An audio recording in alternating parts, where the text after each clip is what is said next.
Mesdames et messieurs, bonjour ou bonsoir, tout dépend de l'heure à laquelle vous écoutez cette vidéo chez vous. Je m'appelle Michel Biemton, journaliste web camerounais, et merci de faire confiance à cette chaîne YouTube de l'engagement socio-politique. Bienvenue à cette causerie citoyenne sur l'actualité camerounaise et africaine. Bienvenue à la chronique de NBT. Mesdames et messieurs. Oui, on dit par exemple que vous continuez une enquête. Alors de quelle enquête on parle alors que vous aviez dit avoir fait l'enquête? On revient sur cette question dans ces écrits-là. Et on parle aussi de ce qu'on vous aurait remis un faux procès verbal de l'audition du lieutenant-colonel Justin Danoué sur lequel vous vous êtes appuyé. C'est des questions quand même, des accusations assez graves. Oui, c'est des accusations assez graves et je comprends que lorsque des gens et des journalistes contribuent à des révélations, ce type de questions peuvent émerger et parfois elles peuvent être tout à fait légitimes. Je peux pas vous donner le détail de la façon dont on a eu accès à ça pour la simple et bonne raison que ça mettra en péril la source et que ça mettra en péril la façon aussi dont on a pu y avoir accès. Ce que je peux vous dire, c'est que les conditions dans lesquelles on y a eu accès ne nous laissent aucun doute sur l'authenticité du document.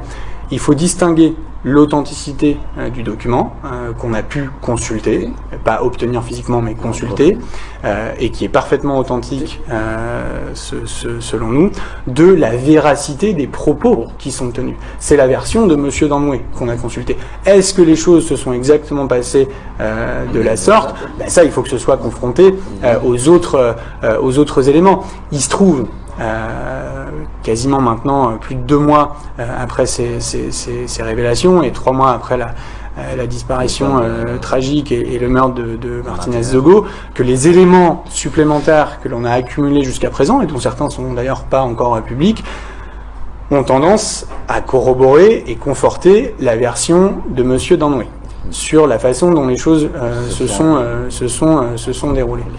Vous maintenez les premières déclarations Tout à fait. Qui avaient été faites sur nos confrères de TV5.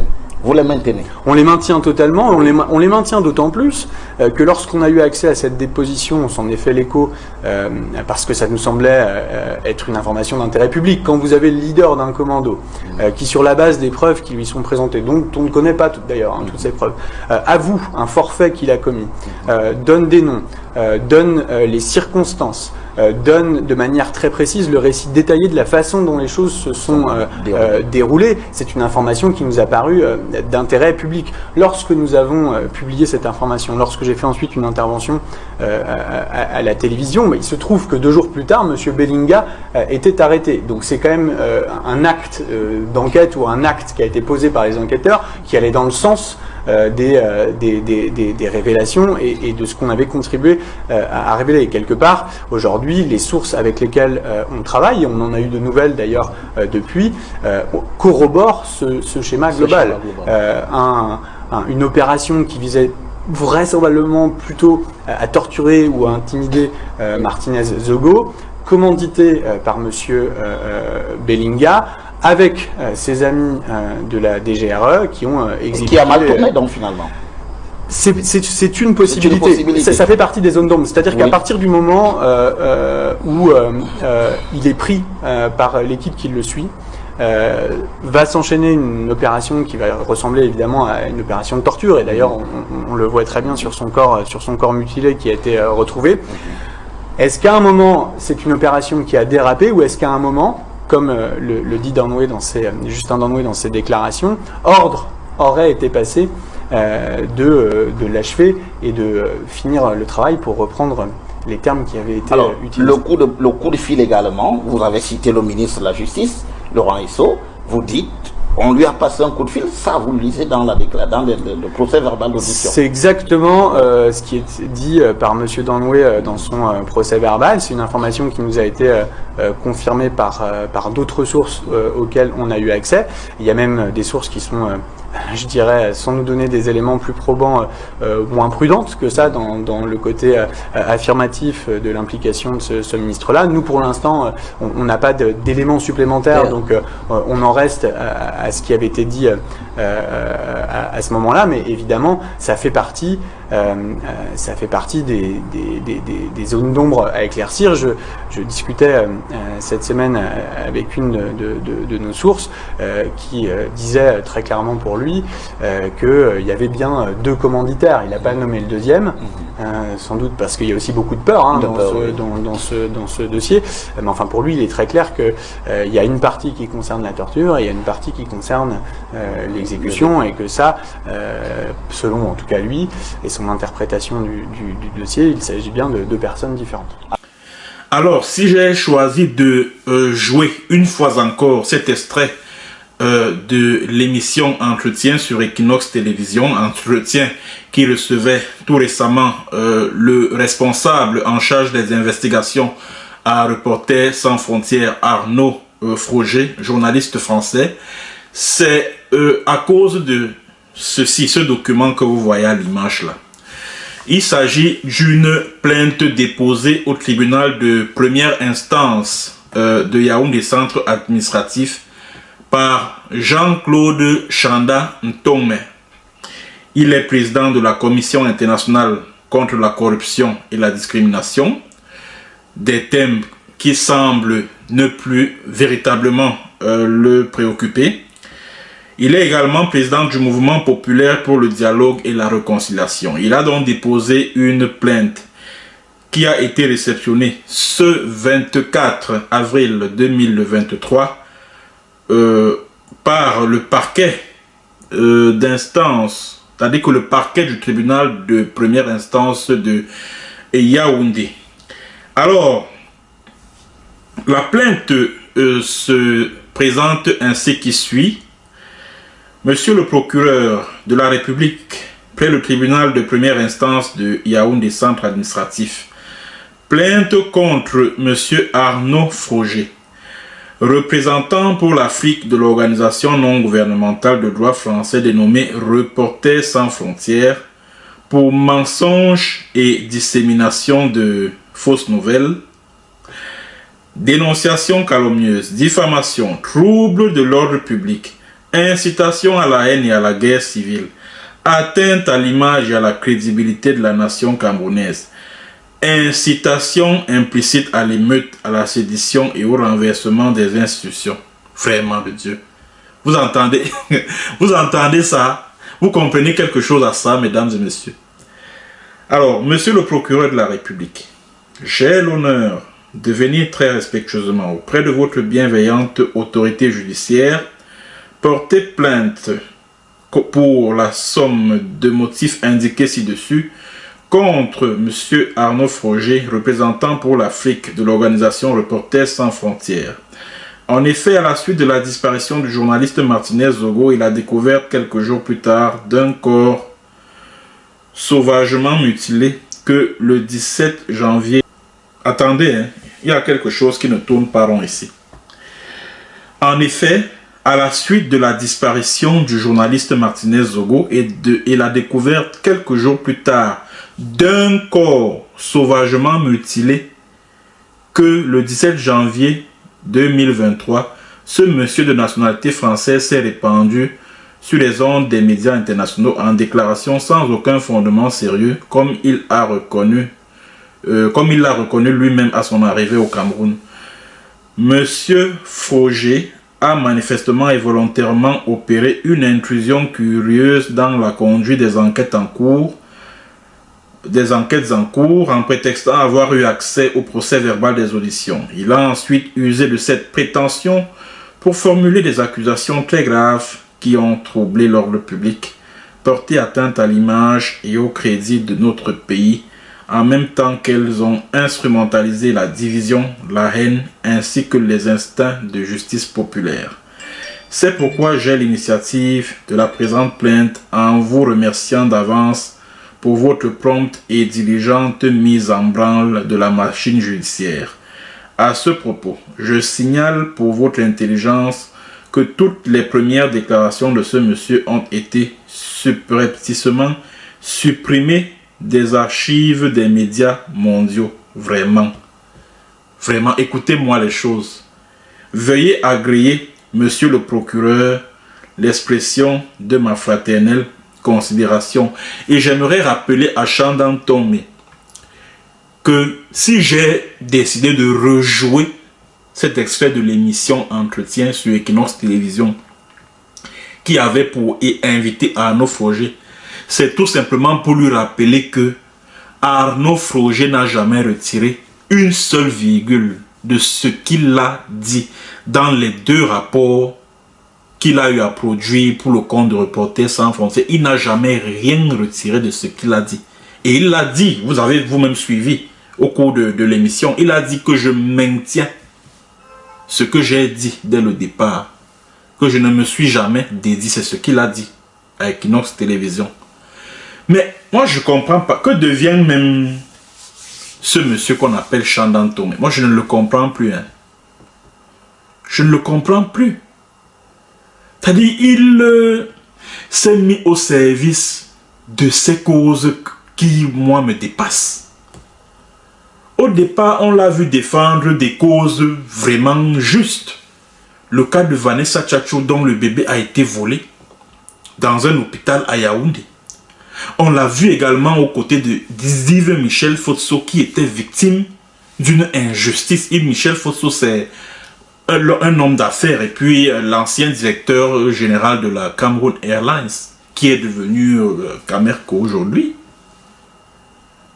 Mais depuis quelques années, ce monsieur a tendance à faire un certain nombre de déclarations qui, moi, me poussent à me poser un certain nombre de questions sur le sens de la lutte qu'il mène depuis un certain temps.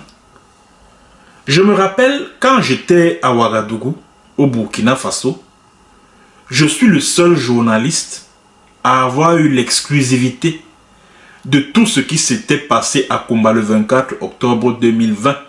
C'est-à-dire que les élèves qui avaient été... l'école qui avait été attaquée, le Mode Francisca Balengwa l'Académie, qui avait été attaqué par des soldats camerounais en civil. Et 7 élèves avaient été tués et 13 blessés. J'ai eu l'exclusivité de tout ce qui s'est passé, de tout ce qui était impliqué. Le BI, c'est-à-dire que la base du bataillon d'intervention rapide à Mabanda, à Kumba, j'ai cité le nom de cette base militaire-là. Là où ceux qui ont attaqué l'école sont allés se réfugier après l'opération. J'ai décrit avec force de détail ce qui s'est passé ce jour-là. Qu'est-ce que Chandan Tomé fait? Le lendemain, il produit un communiqué. Communiqué par rapport aux événements de Kumbala. Il a fait un certain nombre de recommandations et tout. Et parmi ces recommandations-là, devinez quoi? Parmi ces recommandations-là se trouvait le fait que le gouvernement camerounais doit s'entendre avec le Burkina Faso, où je me trouvais à l'époque, pour que le Burkina Faso m'expulse afin que je sois mis à la disposition de la justice camerounaise. Donc il avait demandé que je sois poursuivi juste parce que j'avais rédigé un article à travers lequel je décrivais par le menu ce qui s'est exactement passé le 24 octobre 2020. Aujourd'hui, je découvre que il a déposé une plainte contre Arnaud Froger, à Choukangongoli, comme on dit souvent au Cameroun. Vous vous attendiez à ce que Arnaud Froger vienne au Cameroun pour se mettre à genoux, non? Pour qu'il dise que, oh, vraiment, excusez-moi, chers compatriotes, chers Camerounais, je m'étais trompé, vraiment, j'ai été manipulé par des personnes très mal intentionnées qui m'ont transmis un faux procès verbal, qui comportait des propos du colonel Justin Danwe qu'il n'a jamais dit. Vraiment, je demande mes excuses à la nation camerounaise. Je demande également des excuses à Reporters sans frontières dont l'image a été écornée dans cette affaire. Vous vous attendiez à un truc de ce genre. Malheureusement pour vous, malheureusement pour vous, Arnaud Froger est venu dire que ce que j'avais dit là, mais les deux rapports que j'avais produits, celui du 3 février, celui du 9 février, je les maintiens tel quel. C'est bien fait pour vous. C'est bien fait. Et il l'a dit étant à Yaoundé, au Cameroun. Laurent Esso a pu faire quoi? N'est-ce pas dans le rapport de RSF, il a été mentionné que Laurent Esso a donné des ordres à Amourou Belinga pour que ce dernier finisse avec Martinez, pour qu'il finisse le travail. N'est-ce pas, Reporters sans frontières a écrit dans ces deux rapports que Martinez Logo a été torturé au sous-sol de l'immeuble Ekan. N'est-ce pas, à Equinox, il a dit qu'il maintient ce qu'il a publié dans le rapport. Maintenant alors, Chandan Tomé, comme tu as déposé ta plainte là, je vais donc voir quel magistrat va prendre son courage à deux mains et convoquer Arnaud Froger, s'il est même encore au Cameroun. C'est-à-dire que je veux voir un magistrat, c'est-à-dire que prendre sur lui de faire rédiger une convocation de police et de l'adresser à Arnaud Froger. Et je rappelle qu'il est journaliste, il a travaillé à France 24 et avec pas mal de médias français. Que le magistrat qui a deux grosses boules entre les jambes, qu'il fasse rédiger la convocation, il envoie à Arnaud Froger, je vois. Je dis que le magistrat là, ou alors l'officier de police judiciaire là, là où on va le balancer, affectation disciplinaire. Vous savez pourquoi? Paul Biya est très sensible à tout ce qui touche à sa mère patrie, la France. Vous pouvez faire tout ce que vous voulez avec les Camerounais, vous les torturez, vous les jetez en prison, vous leur faites subir un certain nombre d'injustices. Vraiment, Paul Biya s'en fout. Mais quand il apprend qu'un Français a été victime de quoi que ce soit au Cameroun, toi qui es le responsable, ce qui va t'arriver. Vous ne connaissez même pas votre pays qu'on appelle le Cameroun là. Quand moi je vois une plainte, un document comme la plainte de Chandan Tomé contre Arnaud Froger, moi je rigole. Ça m'amuse énormément. Cette plainte n'ira nulle part. Cette plainte n'ira nulle part. Parce que Arnaud Froger n'a commis aucune faute professionnelle. Il n'a commis aucune infraction. Aucune. Le voilà qui est parti de la France pour votre pays. Vous avez pu toucher à un seul de ses cheveux. Vous pouvez même d'abord. Vous pouvez. Et ce qui a été cité dans le rapport de Reporters sans frontières, lui qui envoie qui il veut en prison au Cameroun, comme il veut, quand il veut, qu'il touche à Arnaud Froger, on voit. Qu'il touche à Arnaud Froger, qu'il touche à un seul de ses cheveux, on voit. Je parle de Laurent Esso, je ne parle pas des Nyama, les petits magistrats de dernier grade là. Je parle de Esso, Laurent. Puisque c'est lui qui a été cité dans le rapport de Reporters sans frontières. C'est lui. Vous blaguez, et je vais terminer en m'adressant au soutien du homme Loala, du Jean-Pierre Amourou Belinga. Oubliez que Amourou Belinga va sortir de prison le jeudi, le 27 avril. Oubliez. Oubliez. Parce qu'il y a un peuple au Cameroun qu'on appelle le peuple Manguissa. Quand tu t'attaques à un de ses fils, c'est fini. Paul Biya lui-même, il sait quel pacte il a eu à signer avec le peuple Manguissa pour demeurer au pouvoir. Alors quand toute personne qui s'attaque à un Manguissa, il verra. Voilà Martinez Zogo, un Manguissa. Amourou Belinga se croyait tout puissant, protégé par Laurent Esso. Il est allé éliminer physiquement l'enfant d'autrui. Il est où aujourd'hui? Il est à la case prison, dans le trou, à la prison principale de Yaoundé. Moi, je suis neveu de Veti.